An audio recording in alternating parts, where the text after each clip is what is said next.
ఇవాళ ఈ మీడియా మిత్రుల సమావేశానికి ముఖ్య కారణం గోస్పాడు ఎస్ఐ బీజేపీ నాయకులను కించపరిచే విధంగా మాట్లాడుతూ బీజేపీ పార్టీని కూడా దూషిస్తూ వైఎస్ఆర్ పార్టీ నాయకుల సూచనలను పాటిస్తూ ఇటీవల వైఎస్ఆర్ పార్టీ నుండి బలమైన నాయకులు గోస్పాడు మండలం నుంచి బీజేపీలో చేరడంతో గోస్పాడు నాయకులు ఇస్తున్న సూచనలను గోస్పాడు ఎస్ఐ గారు పాటిస్తూ బీజేపీని వ్యక్తిగతంగా నాయకులను లక్ష్యం చేసుకుని బెల్ట్ షాపుల పేరుతో వారి ఇళ్లలోకి తెల్లవారుజామున అక్రమంగా ప్రవేశించడం, మహిళలను దూషించడం, బజార్లో నోటికొచ్చేట్టు చెప్పలేని భాష మాట్లాడడం ఎస్ఐ గారు చేస్తున్నారు.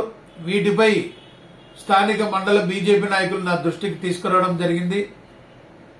ఆ విషయం మీద నేను స్థానికంగా కూడా విచారించి ఇది నిజమేని తెలిసిన తర్వాత ఉన్నతాధికారులకు డీఐజీ గారి దృష్టికి తీసుకువెళ్లడం, ఈ విషయాన్ని రాష్ట్ర పార్టీ దృష్టికి కూడా తీసుకెళ్లే ఆలోచనలో ఉన్నాను.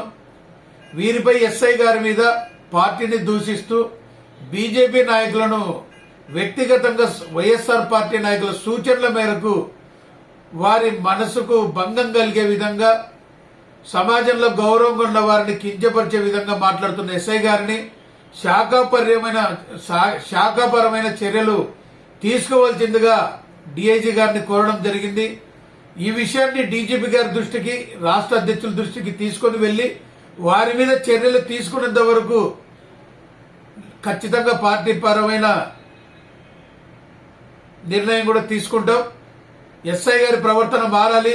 పోలీసులు భారతీయ జనతా పార్టీ గౌరవాన్ని కూడా డిపార్ట్మెంట్ చూసేలాగా చూడాలని కోరుతూ ఎస్ఐ గారి మీద చర్య తీసుకోవాలని కోరుతున్నా.